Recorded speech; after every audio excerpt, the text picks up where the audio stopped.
Hi guys, so skill in sport assessment guidance for you. I know we talked about this the other day, but sort of just wanted to go over some bits just for those that weren't in. So let's take them directly from your handbook. Okay, so form of a screencast presentation, which is again 20 to 25 minutes.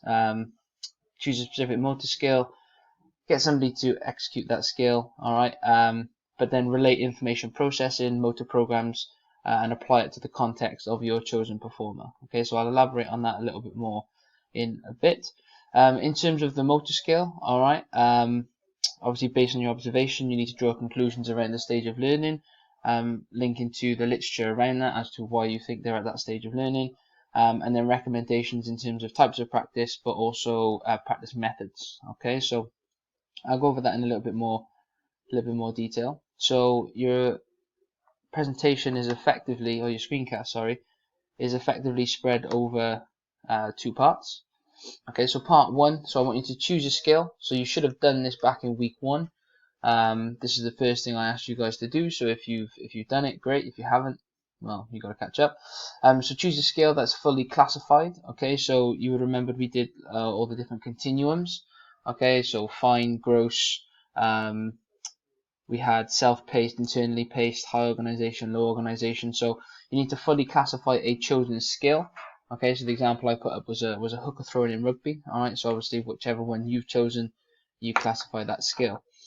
Once you've done that, and again including the literature as to why you think it's that based on the characteristics, you need to get a recording of somebody doing the performance. Okay, so obviously that's a little bit more difficult now because of the situation we're in terms of being restricted when we go out. So a GIF, a last resort, but if you can get a recording of somebody doing the skill in a garden, or a green space, then great. But if you can't, a GIF is absolutely fine of somebody doing your skill. What I want you to do then is just consider in terms of, where's my mouse gone? There we go. So in terms of the recording, all right, suggest and justify what stage of learning you think they're at. So whether that's cognitive, associative, or autonomous. And within that, you should also include your literature. So why do you think they're at that? What characteristics are they displaying in which indicates what stage of learning they're at? So once you've done that, then it's based on your observation, so based on what stage of learning you say they're at, is suggest and justify what practice methods that can be used to support the athlete. So certain types of learners will benefit from certain types of practice, whether that be whole, part practice. You've also got distributed practice, mass practice, and varied practice. Okay, so depending on the type of performer, and this is where your link needs to come in, you suggest specific practice methods in order to support the learner. All right. So, for example, cognitive learners do very well with a certain type of practice. Okay. So it's you making that link, and obviously including literature to support that as well. Also, based on that observation, what you need to do is think about the type of guidance you can provide. Okay. And then obviously justifying it again using academic literature. So are you going to provide visual, mechanical, manual, or verbal feedback? All right, and again, certain types of learners, so whatever stage they're at, will benefit from certain types of guidance. Okay, so for example, cognitive learners benefit really well from visual guidance, particularly in the form of demonstration. But obviously, then you need to consider what that demonstration needs to be and how it needs to be delivered. Okay, so it's including the theory to do with that type of guidance. And then in particular, do the recommendations of the type of practice or guidance you've identified, do they link to any theory? So, for example, if you're talking about like visual guidance, all right, up here, then does that visual guidance link with social learning theory, advocated by Bandura, where they see the performance, they're motivated to do so, they reenact the behavior, okay, and that is how behavior is learned? Or is it a case of giving verbal feedback, for example, in the form of praise? Well, praise can then be linked to classical conditioning, operant conditioning, where certain behavior is reinforced through praise. Okay, so what I'm looking for you to do there is link. Can you link any of your practice or guidance types that you've identified to any theories of learning that we've covered in the past. Okay, so that forms part 1 of the submission. All right, all this is on the same screencast. All right, but that forms part 1.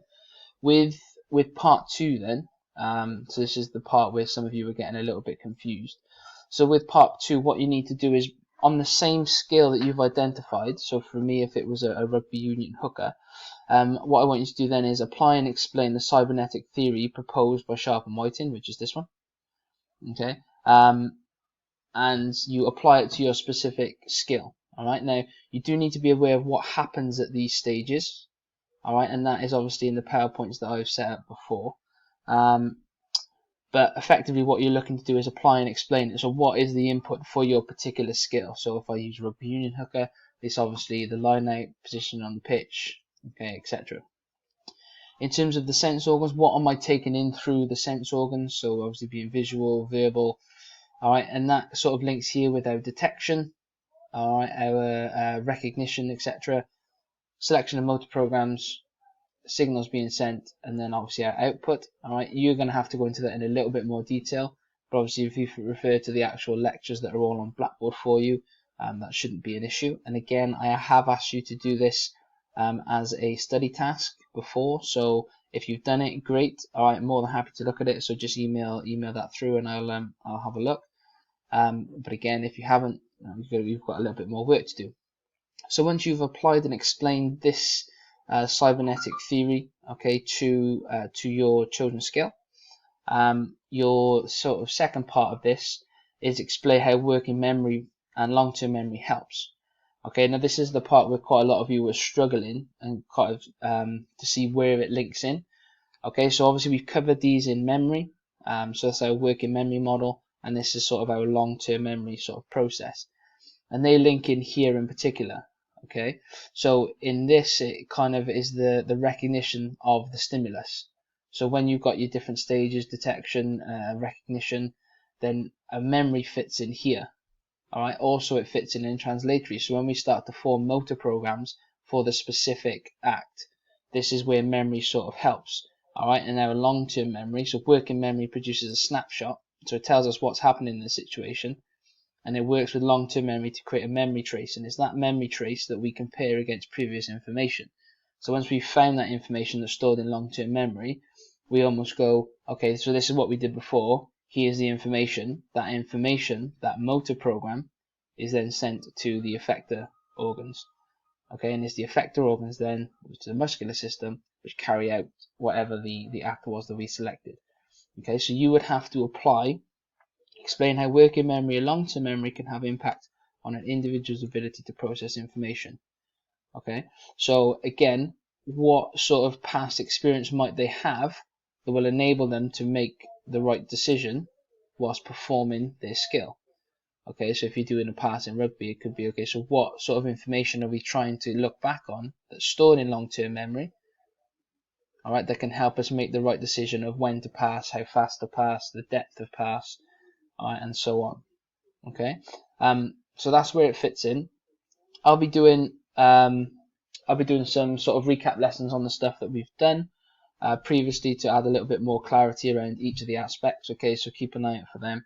And I'll start right back from week 1. So I'll start from classify skill and just sort of pre-record screencast right the way through to give you a little bit of extra support and clarity around each of the topic areas. Okay. If you need anything in particular, please let me know, and I'll do my best to get it sorted for you guys. Okay. Thank you.